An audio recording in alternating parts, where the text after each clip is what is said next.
E rangi e papa, whakarongo mai, koe a ki tēnei karanga o te wā nei, pūrau Hawaii ki te kaupapa o te wā, mate i te mate i te pā hana hana o wai ori ake nei. Nau mai, oro mai ki tēnei marae tapu o te ao tūroa nei. Ko te kawa o te ora, ko te kawa o te ora. Ko te kawa o te ora, tēnei katakina. Ko te kawa o te ora, tēnei kahikina. Oi, tapu, tapu mai, koe a ko rangi e tū nei. Tapu, tapu mai, koe a ko papa e takoto nei. Tapu, tapu mai, koe a ko tēnei mana. Mana mai, mana atu. Mauri mai, mauri atu. Tapu mai, tapu atu. Tiaki mai, tiaki atu. Haumi e, hui e, tai ki e. Kei ngā tai o te motu, ngā hau o te rangi i tēnā koutou katoa. Koinei te reo aroha, te reo mihi e pari atu nei kia koutou kua tae ki te rongo i tēnei kōrero i tēnei wānanga. Kia kōrua, Haylee, kōrua ko Hana, tēnā kōrua. I tākoha mai i wā koutou kura, i whāngai mai i wā koutou mātauranga, hei oranga mō tātou, te iwi Māori nei, tēnei te mihi mata kui kia kōrua. Tēnā koutou, kia ora everyone. Welcome to this conversation, this wānanga, this space for us to share and reflect on the incredible paper that has been penned by Hana Burgess and Haylee Koroi, Intergenerational Intimacies, a whakapapa conceptualisation of kai. I get the incredible privilege to be in conversation with these two māraikura, about this paper. And if you haven't read it already, where have you been?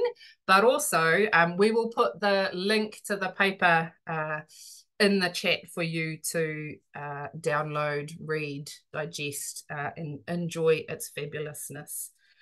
We do have a couple of acknowledgements that we do want to make for the paper. Obviously, Hana and Haylee are the authors, the minds, the wonderful writers and researchers behind the paper, but also you'll note, for those of you that have seen it, the beautiful visuals that come with this particular piece of work. So he mihi tēnei kia Sam Bailey, kōrua ko Sonia Milford, for their beautiful visual storytelling that accompanies the words. And the photos are by Hana herself, taken in wānanga at Wai Kura Marae. So tēnei te mihi nunui. The paper is more than just words. It's more than just the visuals. And I think those of you that have engaged with the paper already will probably share the sentiment that it does take you on a journey and it embodies all of the things that it speaks to as well. To start our wānanga, this is a wānanga about kai. It is a reframing of kai in really nuanced and interesting ways. It is a very carefully and thoughtfully researched piece of work. It is an incredibly beautifully written and visually presented piece of work with a depth of kōrero that I think requires multiple readings. And so I'm excited that we are here to unpack some of the pieces of the paper.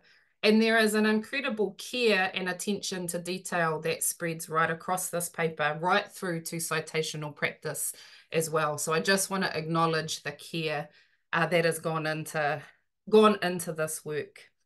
And for our participants, we've had over 600 registrations for this webinar. I think that speaks to the hunger, may I use the pun? I won't use too many of them, I promise, but the hunger for this kind of mahi as well.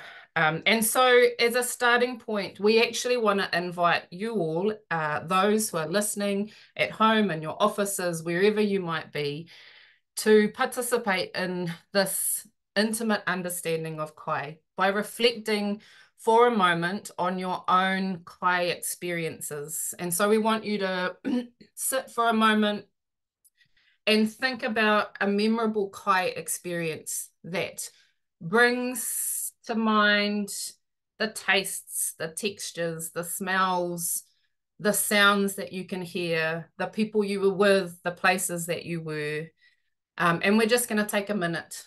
We're going to take a minute to sit in silence, to reflect, to draw forward and call on those memories. And if you want to, please feel free to share with us maybe what the kai was, or where you were, or what the smell was, what the sound was about this particular kai moment that you are drawing into this webinar space. So we'll just take maybe 30 seconds to reflect on that.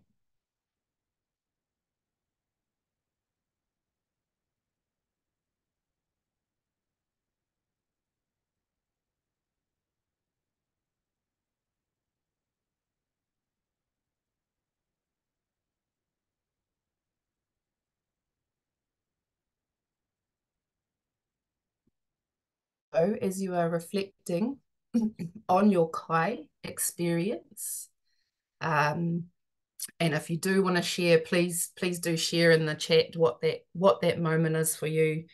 We're going to introduce ourselves and share our little kai memory. So he uri tēnei no raukawa ki te kaukaro pa te tere e mihi ana, ko Naomi Simmonds tōku ingoa.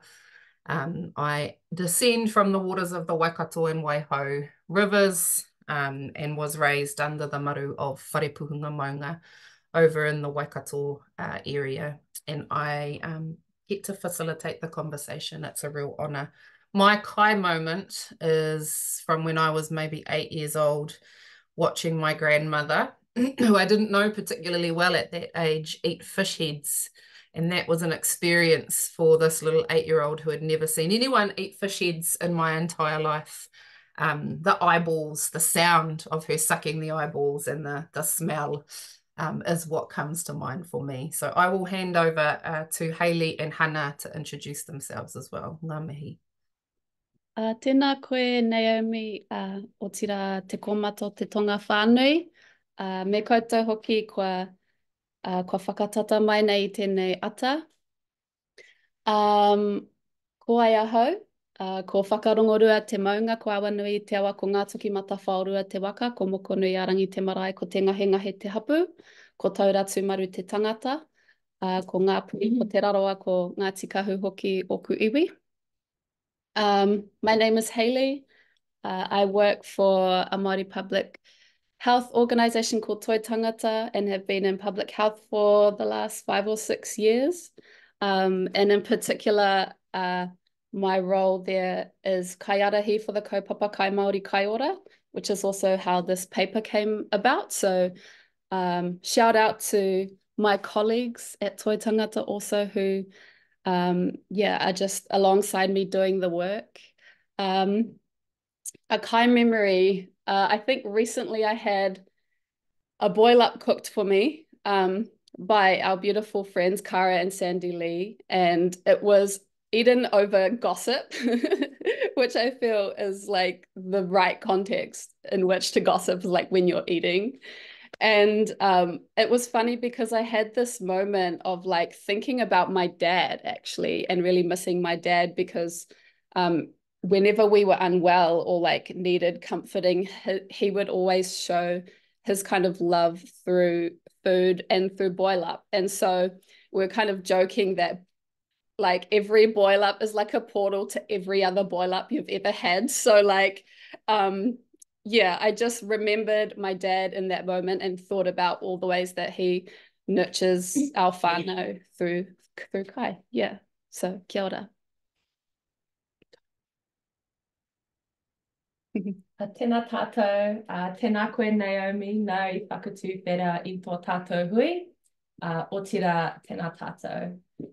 Ko roha roha te maunga, ko waiarohia te awa, e rere nei ki te ripo, kei reira ārai te uru rawa ko niniwa ngā kaitiaki o te wahapū o hokianga, ko ngā toki mata whaurua te waka, ko kokohui a te whenua, ko te whakarongotai te marae, ko ngāti korokoro, ngāti wharara, te pauka ngā hapu, ko ngā puhi te roroa, te ati haunui a paparangi, ngāti tūwharetoa ngā iwi, ko Hana Burgess tōku ingoa. We're calling in from our whare in the Hokianga, the beautiful Hokianga.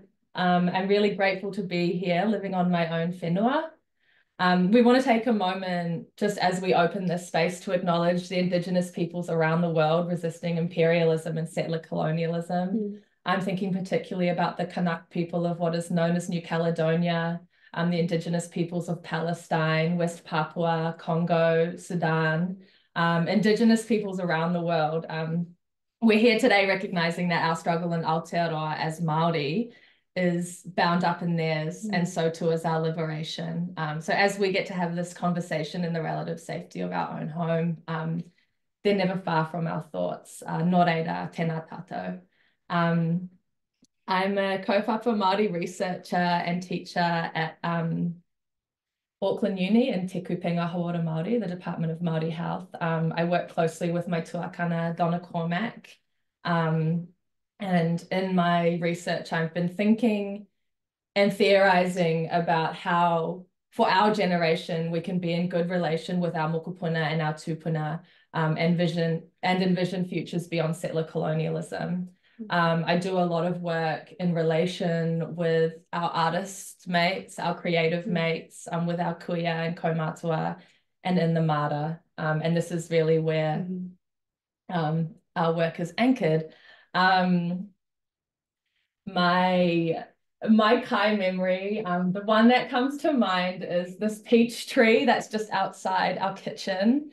When we first moved home, we moved home to the Hokianga 2 years ago. And when we first moved, this peach tree was like fruiting, and it was kind of like, hello, and we were like, okay, shit, okay, we need to deal with those peaches. It was like calling for us. And so we kind of spent our first few weeks, we kind of spent these first few weeks processing these peaches and bottling them. Oh, people can't see me. Nah. Anyway, I'm like, do you want to jump into my screen? Peaches. We're actually next to each other. And so there's this peach tree just outside our whare, and we were kind of called to process these peaches, bottle them, and then we had an abundance of peaches, and so we were sharing peaches with our whānau, and I guess thinking about portals as well. They were Golden Queen peaches, and everyone who we shared these peaches with, stories of my nan, of my great nana, of my namesake Hana, and of my whānau, the Riki whānau and Kokohuia, would just kind of pour out of people. I was taken to her kitchen and the way she would bottle them and have them like stacked on shelves. And I think those peaches were really the opening to me being back home, and it was just beautiful the way that they were just kind of outside our window calling on us. So yeah, Golden Queen peaches. All right, tēnā tātou. Can I see now? Can I move back? Oh my God. Kia ora kōrua. I think because we're using one audio across Haylee and Hana's, when you talk, Hana, it spotlights Haylee. Okay. So we'll have a tutu around with the technology. Thank you everyone for your patience around the chat, and also around getting to see everyone. Very important.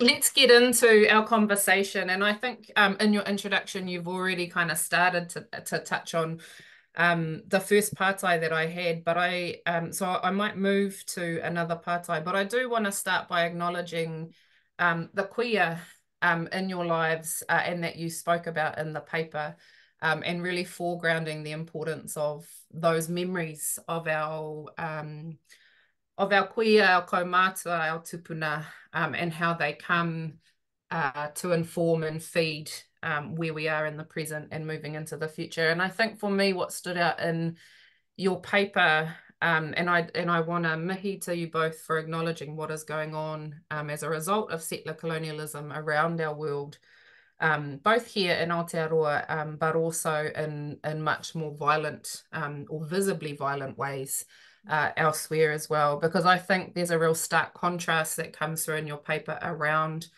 the way that settler colonialism is violent and extractive and compartmentalizes and is very one-dimensional, versus what you offer in the paper around kai as being incredibly nuanced.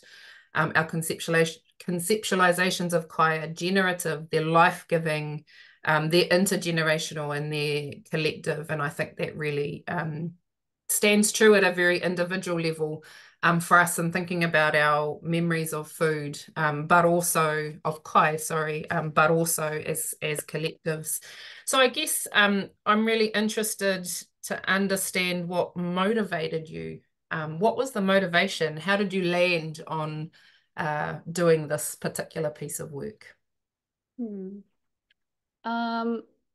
Yeah, I guess for me, as we started to kind of delve into the paper, I was reflecting a lot on my experiences as a young Māori woman, in particular, like between the ages of 16 and 24, and how I was starting to realize that the world had a particular view of what it meant to be a woman that was like worthy of respect, and like basic respect and love. And I think I was like trying to meet this elusive bar that had been set for a long time.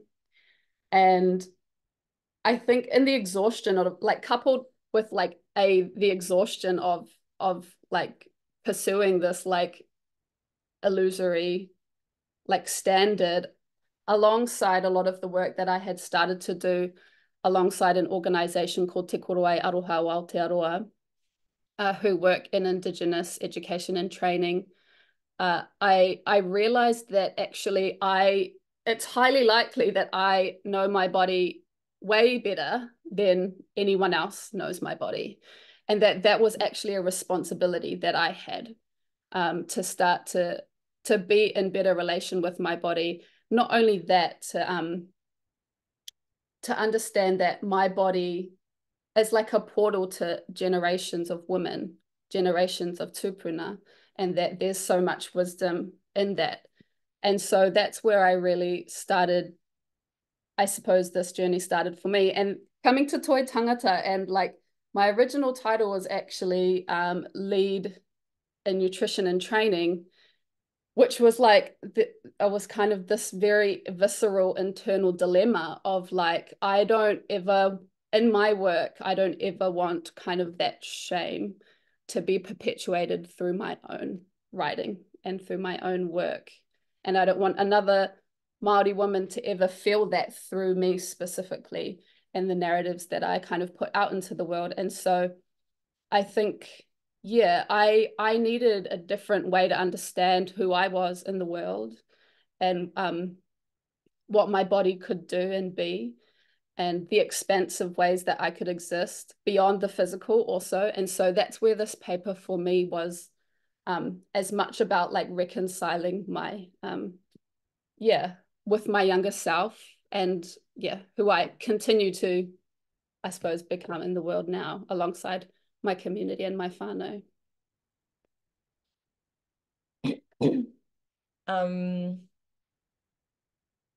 Yeah, I think for me, alongside kind of Haylee's mahi, I've been thinking a lot in my work about refusal, and I think that's really where this paper came out of, was this desire to like refuse settler colonial impositions of the way that we see our bodies, like Haylee spoke to, and the way that we see kai. And I had been reading the work of Eve Tuck and Kay Wayne Yang, who talk about refusal as theoretically generative and refusal as more than a no.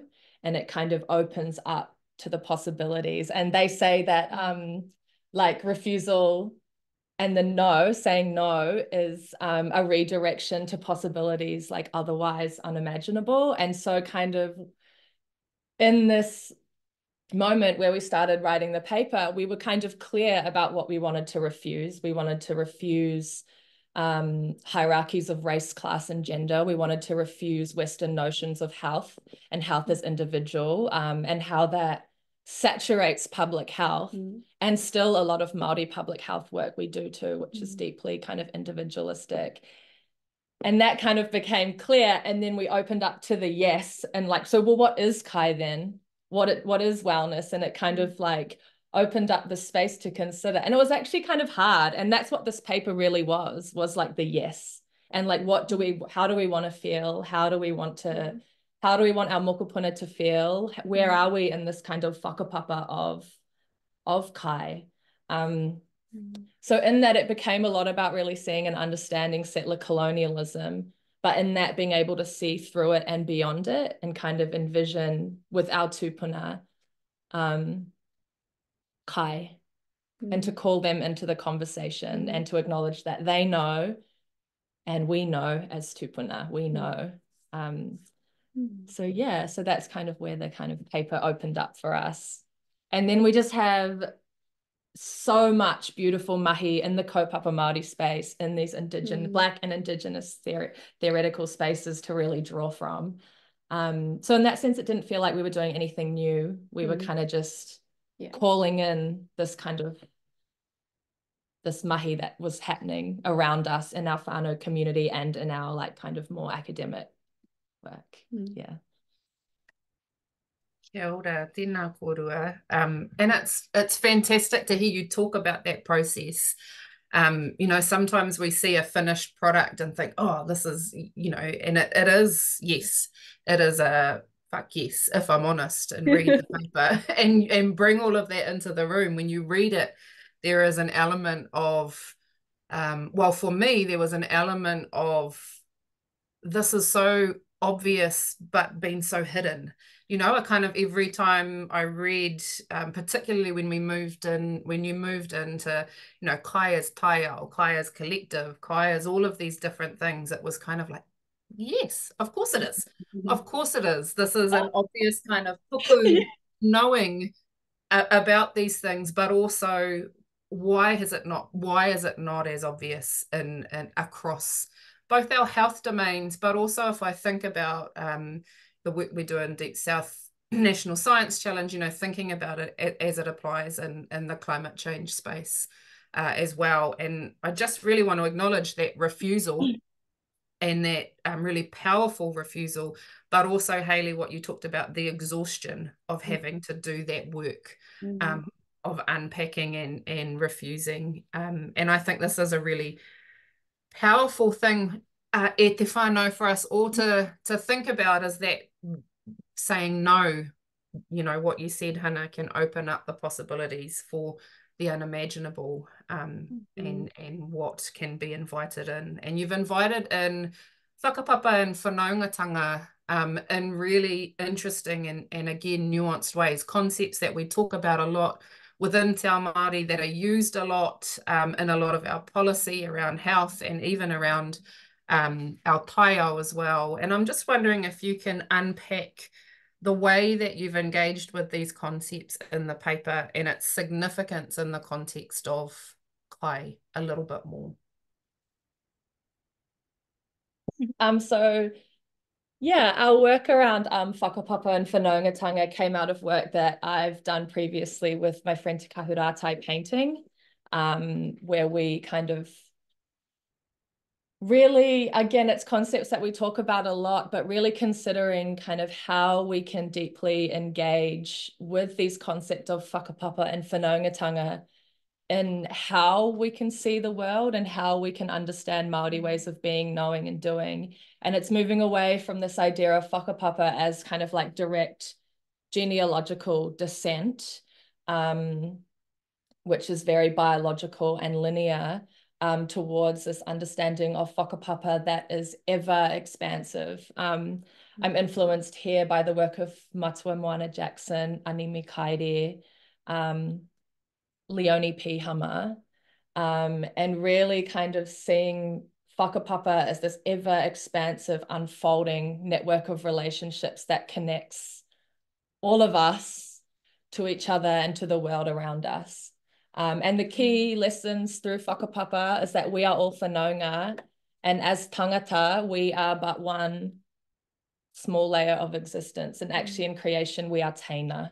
And so being teina to te taiao means we have a responsibility to honor and uphold the network of relationships that hold us, that we're suspended in. And in that, whakapapa is also about the future. So it's just as much about our tupuna as it is our mokopuna.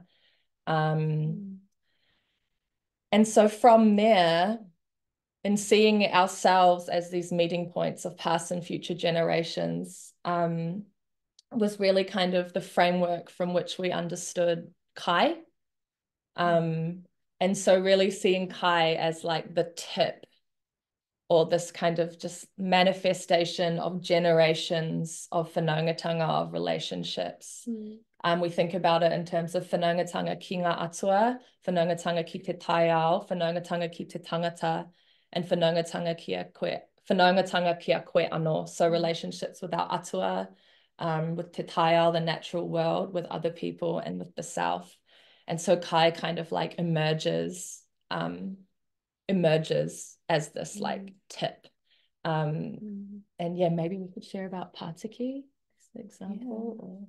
Yeah, I suppose it made me, in writing the paper, I reflected a lot around the concept of like manaakitanga, and especially I think we all can relate to the context of marae in particular, and what you're fed kind of like conveys the mana of the marae. And I think so much about how the reconceptualizing of kai that's kind of been imposed upon us means that like you're kind of reflecting on this very flat one-dimensional layer of what it means to like eat something in the context of the marae, whereas like when we broaden our vision to think about these layers of whakapapa, actually through like, if we use Pātiki as an example, you're thinking about like the mana of the moana and of Tangaroa and of hine moana and of the generations who have stewarded that moana, and of, you know, the knowledge holders who know when to harvest, and of those that harvested, and of those that prepare the kai. And so I think, yeah, our vision of all that is encompassed in the serving of a Pātiki becomes so much more broadened. And I think like that's the beautiful thing about Te Ao Māori and about whakapapa. It is that it brings our communities, it brings our collectives into our vision and reminds us that we're actually deeply intertwined in these communal contexts, and also these contexts alongside te taiao. Yeah, kia ora kōrua. And I think just having scrolled through some of the offerings that those who are listening deeply to this kōrero have shared really reflects exactly what you're saying around that broadening and that expansiveness that sits in the concepts of whakapapa and whanaungatanga. Again, reading your paper and reflecting on my own experiences, they are expansive, they're positive, they're connected, they're connective, and they offer in this ability to connect a very personal, visceral, as an individual, as a body, out across generations, across time, but also geographically to our taiao in ways that I think, and we've touched on this a little bit, but I think in ways that the extractive and extremes of settler colonialism seek to sever, right? They seek to sever those connections, the physical, the spiritual, the emotional, the ingested connections that we have with our taiao. When I read your work, and I know you've drawn on a little bit of Kyle White's work as well, but I'm thinking in the context again of our hononga to our taiao. He talks about, in relation to climate change, he talks about we talk a lot about the ecological tipping point. And I think in health, we talk a lot about, you know, health crisis and crises around our well-being. But he moves into an Indigenous space and talks about the relationality and the importance of relationality and relational tipping points as ways to, or as relationality as ways to, I guess, support our own resilience as individuals and as collectives, both in relation to what's happening in our environment, but also what's happening, I guess, in terms of health. So I wonder, that was a very complicated statement. I apologize. I'm going to synthesize it into a straightforward question. I wonder if you can reflect a little bit on the paper. What are the possibilities that come from moving beyond settler colonialism, beyond those extremes, beyond that extractivism? What are the possibilities that you can see, that you have offered in this paper?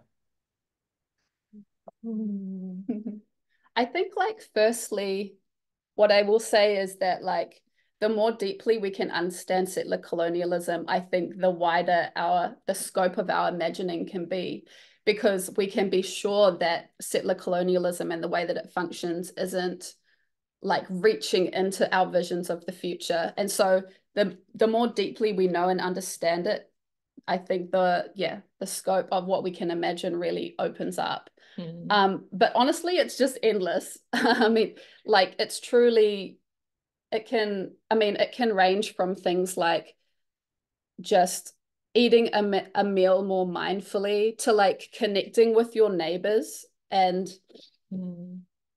like, I think so much of what we've realized through the paper, in writing it and in living in like the wake of the paper also, is like our lives are so locally embedded, and our the reality of our lives is really, it's all happening in the context of our local relationships, and that's something that you cannot escape. And I think Cyclone Gabrielle really brought that to the fore for me, is like, when the power is cut and you have no reception, the people that you look to are your neighbors, are your direct neighbors, are people across the road, are people down the marae, are your, the whānau that live within your direct vicinity.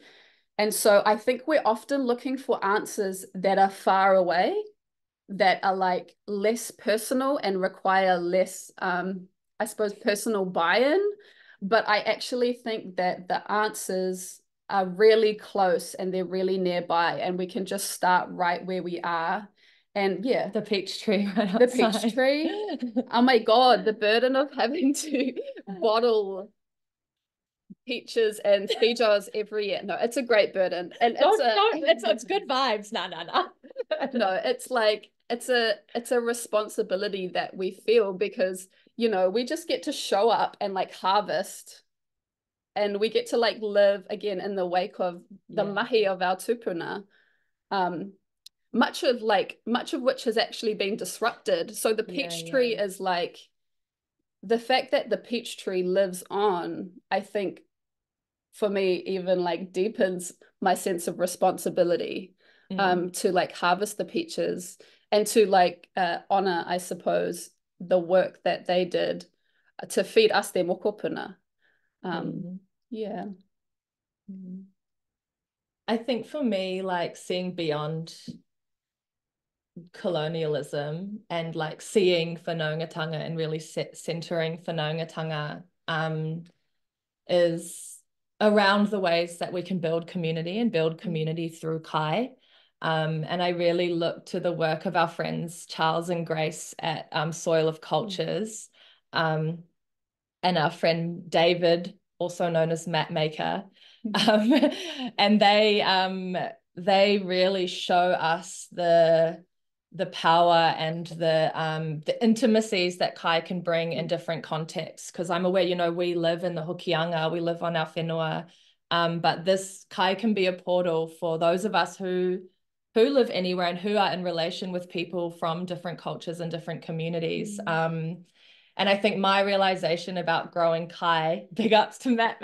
And I think like one realization that I had about kai is that it demands communal effort, like it demands interdependence. And same with being in good relation with taiao and recognizing that kai isn't separate from te taiao, is te taiao. Like, it's not possible to move into futures where we're well as separate individuals. Like, it's not like a nice little top layer for whanaungatanga. It like has to be really at the core of what we do. And we acknowledge that a lot of the kai that we're in relation with today will have its whakapapa, and it would have been harvested by generations of whānau from other lands, and each of those whānau will have their own stories and their own whakapapa and tikanga, much of which has been damaged and disrupted. And so I think through kai, we can begin to see the ways that we are connected, and we can learn and share and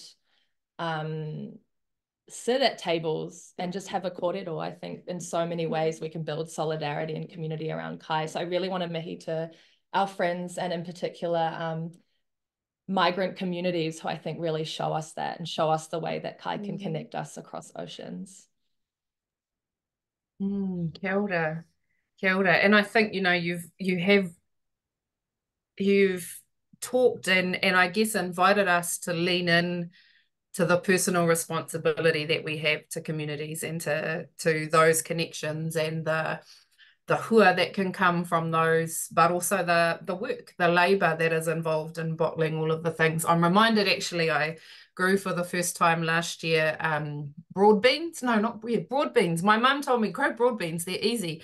And I grew all these broad beans, so many of them. And me and my daughter sat and we shelled and reshelled, because they have 2 shells, reshelled these broad beans, only to end up with this tiny handful of broad beans. And it kind of, when you were talking there, I thought, yeah, you know, like to feed our communities, to engage in a way that supports oranga for our people, for our communities, it requires many of us, because my little handful of broad beans is not going to feed all of us. You know, it gave us one little kai for our whānau. But I think that, you know, what you've talked about around the responsibility, leaning into that deep responsibility, but also the reciprocity that comes from that, the labour and work that comes with that, and then also the proximity that requires of us to our environment. And for me, again, your conceptualizations of kai as taiao, as relational, as community, as collective, as critical analysis, again, was so mind-blowing but so normal. And I think that's the beauty of what you do in the paper.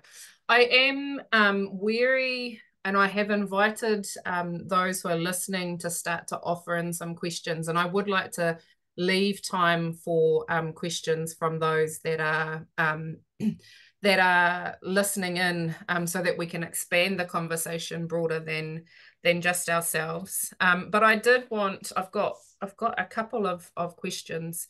One, I think you've touched on already, but I am really interested in kai as solidarity, kai as critical analysis, particularly in the context of the world that we're living in now. So I just wondered if I can invite you both to share some of your thoughts around that element of the paper.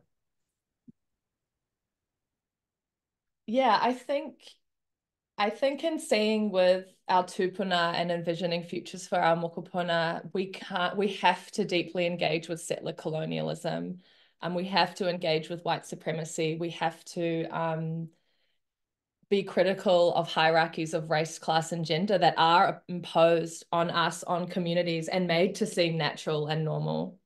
And so I think that is a big part of the work and a big part of this paper, because it's necessary as our generation. And so I think in centering solidarity, it is really being in good relation with ourselves and with others that are doing the work. I think to the work my friend Ash Gillen is doing around fat phobia and mana momona and mana wahine in that space. And I think about the critical work that's happening, especially in spaces like Black feminism and in the abolition space, which I've been introduced to through my tuakana, Donna Cormac and Jax Aramoana. And I think that these complexities, we can hold them, yes, and we can make sense of them. But also the reason we can do this is because it's collective work, and because it's not just up to us as individuals. And I think there as well, what the collective work tells me is that it's okay to rest when we need. And it's okay to not rush the work, because it is intergenerational, and we can find our space, our plot to garden in, if I could use a garden metaphor.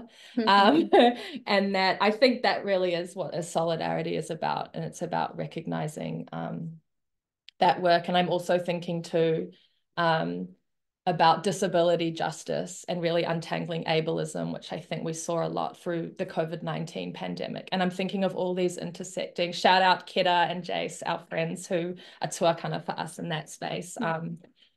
But I think in these complexities, I think whakapapa and whanaungatanga allows for complexities. Complexities aren't something that we want to flatten and smooth out and make to seem simple. It's the natural state of the world. And I think mātauranga Māori and whakapapa allows for that complex thinking. So I really want to shout out to the people I've named, who are all referenced. I think the reference list of the paper is like a good, yeah. Yeah. Totally.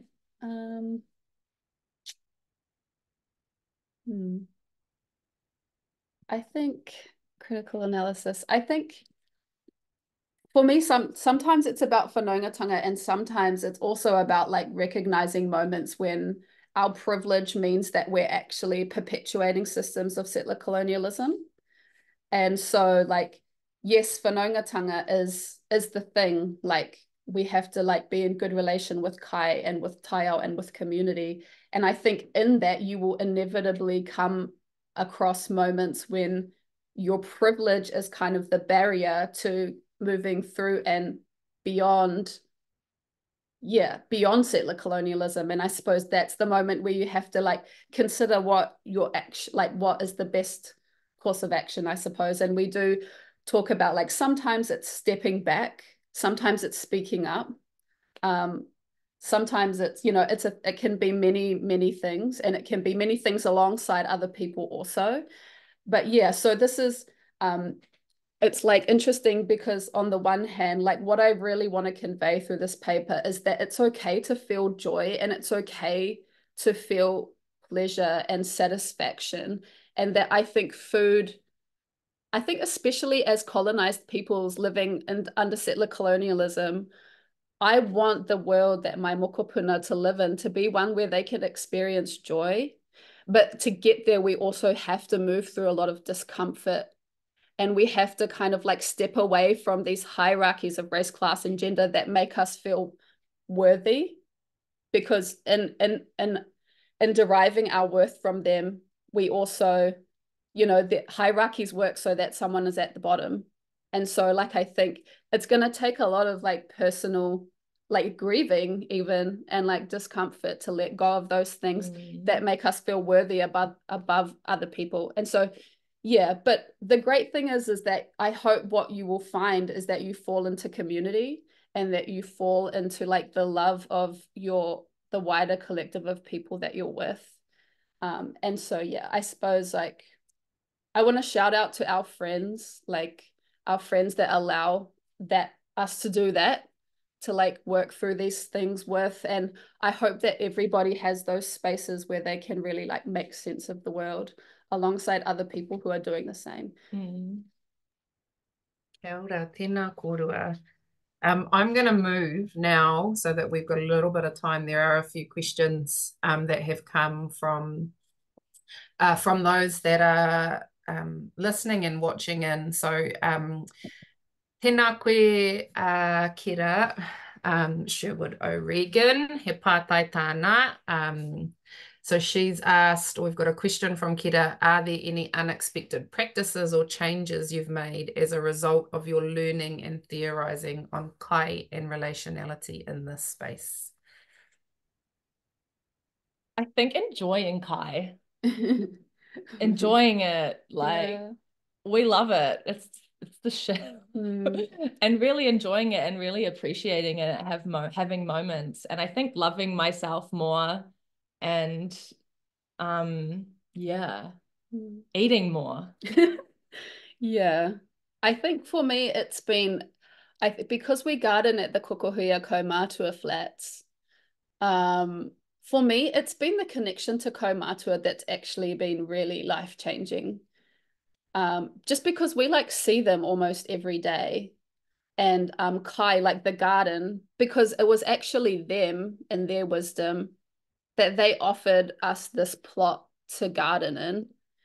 And so that meant that we were there like almost every day, and we would see them every day, and we would talk to them, and we would help them fix the TV and tech support. We are the official tech support of the Kokohoia Kōmata.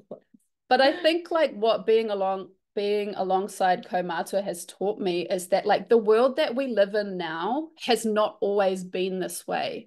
Not only that, it's like a lot of like supermarkets as an example, like not only has it not always been this way, but it's very recent that things have, that, for example, like supermarkets have become the primary means of obtaining food. And so like I think to me, you need to talk to Kōmata because they just provide some perspective and help you zoom out and understand that things have been different and they will continue to change, and that's where you can make sense of the part that you have to play or can play in continuing to shape what the future will look like.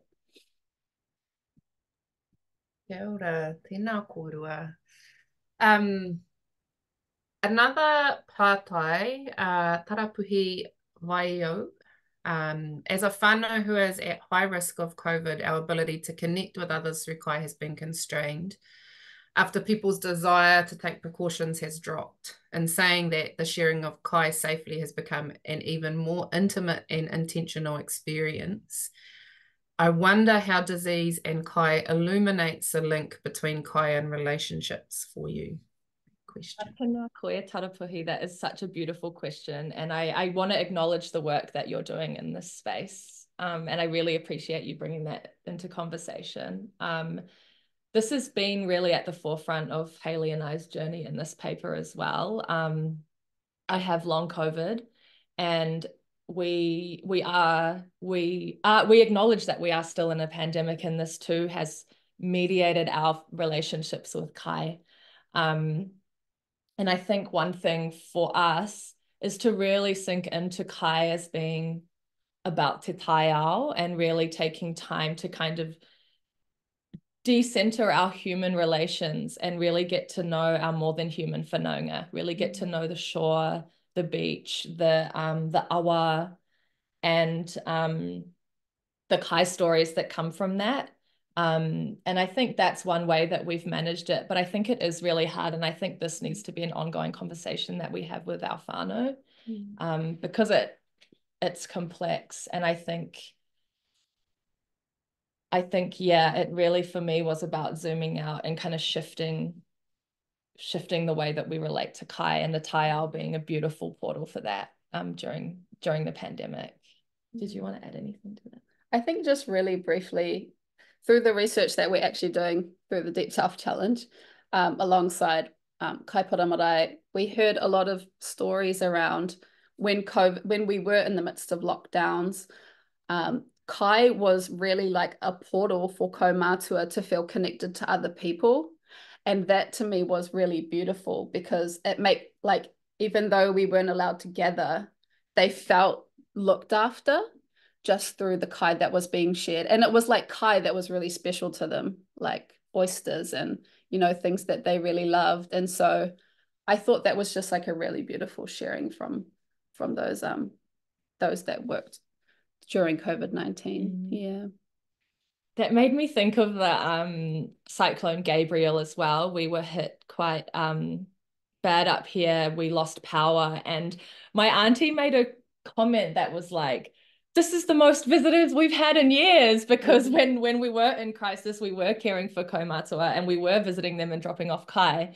And it made us realize that we don't actually just have to do this in crisis. We should be doing this like kind of every day. And so like, I think as well, yeah, that was a huge lesson from that time.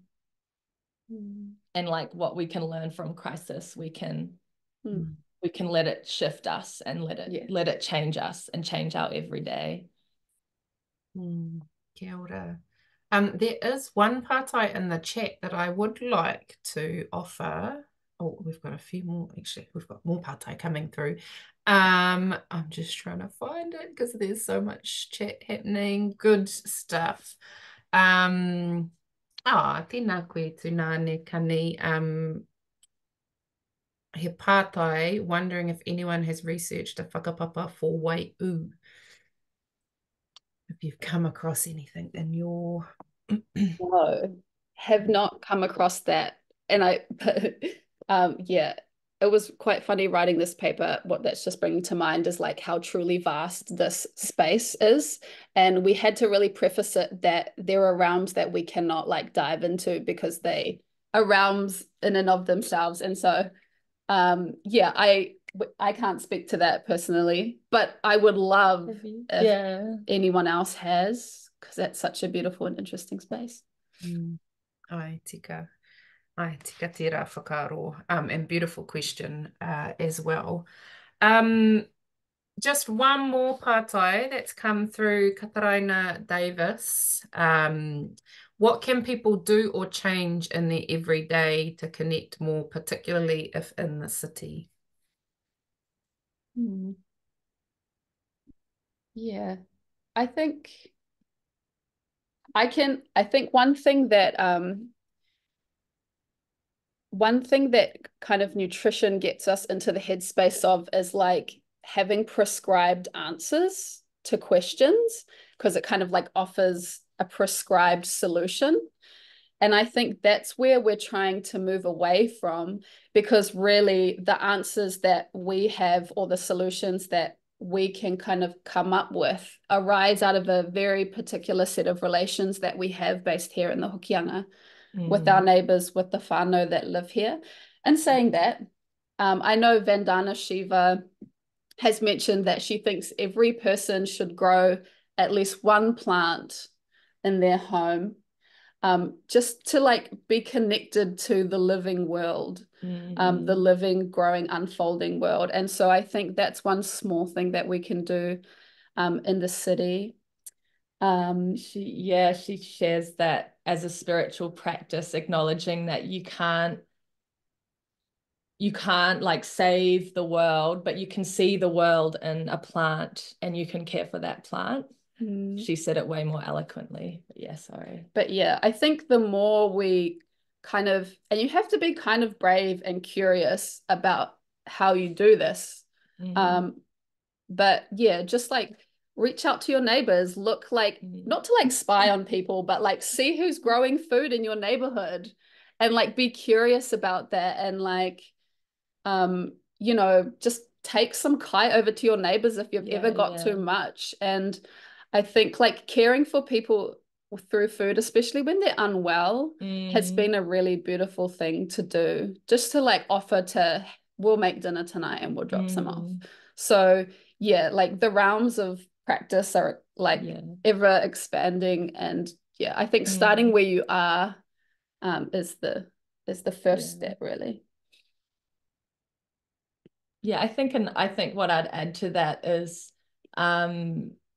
learning to make those recipes that you love, that people in your whānau make for you. Like see it as an opportunity to learn from them, to be able to make that for people that you love, and thinking about all this kai that we've named, like how are we carrying those on. Haylee and I both grew up in Tāmaki. We both grew up as city kids. And I just think about still the ways that boil up portals were everywhere and that we had fruit trees, and that I see the way that my mum makes our whānau takako recipe, and how that has been a really beautiful connection to my aunties and the way that she makes it. I tried to ask her to teach me, but it's all vibes. It feels like this, do a bit like this. But that's how she was taught by my auntie. And so it's just things like that I'm like, how these are little ways that we can do wherever we are. Even it's not directly related to kai, but just being in touch with whānau and talking to them. And yeah. I think just to add one more thing, which I learned from Grace and Charles, is like when you're about to like set a table, like talk about the food. like talk about why you cooked this or where the food came from. And I think like Amitav Ghosh, who was one of the key theorists in this paper, talks about how stories are so important. They're at the center of like what it means to refuse settler colonialism, and that's to, you know, bring the mana of our kai, all of these expansive layers, bring them all to the table and make us all aware of them, you know, before we're about to eat. And I think that in itself is like world shifting. Yeah, and here I'm really reminded again through whakapapa, it's not about what we eat in terms of like kai as objects, but it's about how we eat. It's about how we think about kai. It's about how we relate to one another. It's about how we consider the kai on our tables as expansive and yeah. Beautiful. Tēnā kōrua. We, can you believe it or not, have reached the end of our time. There are a huge number more questions and comments in the chat, which we will look over after the webinar. And tērā pea, just a thought for Haylee and Hana to consider. There may need to be a part 2 to this conversation, given the number of questions and the pathways that I think this kōrero can take us. I want to thank you, though, for the generosity in that you've shared today, but also in the paper, the time that has gone into thinking really carefully and putting this paper together. It is brave, it is expansive, it is joyful, it is all of the things that you invite us to consider about kai, I think your paper represents. So ko te hai I pēnei me te waihunga. You know, it is sweet, it is delicious. It is something that I think we will be able to come back to time and time again. And so just to wrap up, I actually want to leave everyone with some questions to consider in the context of your own relationship with kai, your own relationality with kai, based on what we've heard today. So some questions for you all to take away is, what can you say no to that will open up unimaginable possibilities? What can you refuse today that will lead you to a place of community and connection and joy? How can you be in good relation to yourself today? How can you be in good relation to your taiao, to your tupuna, and to your mokopuna?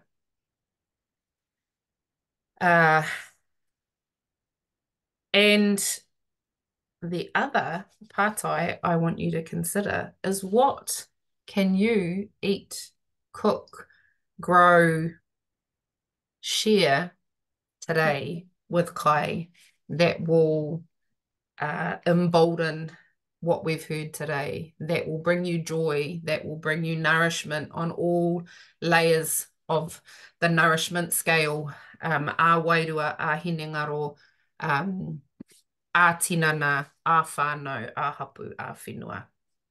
All of those beautiful layers.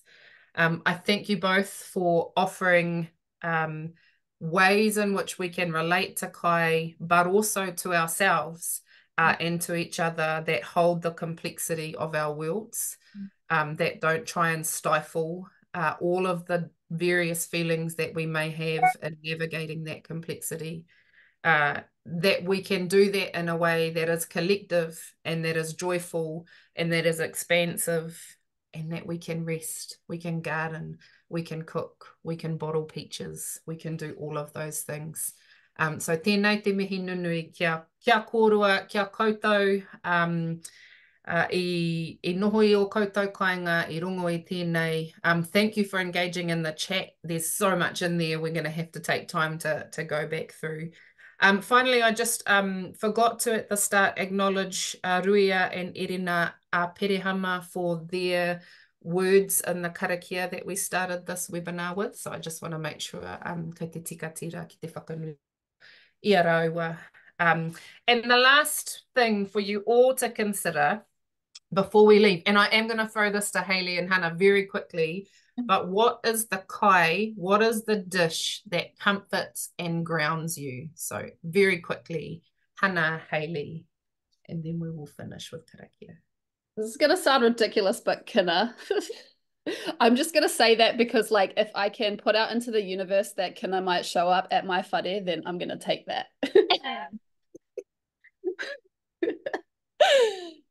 The first thing that comes to mind is chocolate. I fucking love chocolate, and I want to go eat chocolate after this. I think well-deserved kina and chocolate for both of you. And for me, rewana, bread, is always the thing that grounds me. And just a really quick note, one of my uncles used to make it, and he used to post it out to us, our nieces and nephews. From Tāmaki Makaurau, he found a courier who would package up his rewana and he would send it out to us. So I'm going to remember him and his beautiful rewana making, and the fact that he sent it across koro mitai. Look, someone shout out. knows it is koro mitai. He used to send us all rewana. So neira te mihi nunui kia kōrua, ka whakakapi i tēnei wānanga hei karakia. Te whakaitanga te whakaitanga e. Tēnei te wānanga ka ea. Tēnei te mauri o te wānanga ka ea. Tēnei te mauri o te wānanga ka whakamoia, koa ki runga, koa ki raro, haumi e, hui e, tāki e. Kia ora. Kia ora, tēnā tātou.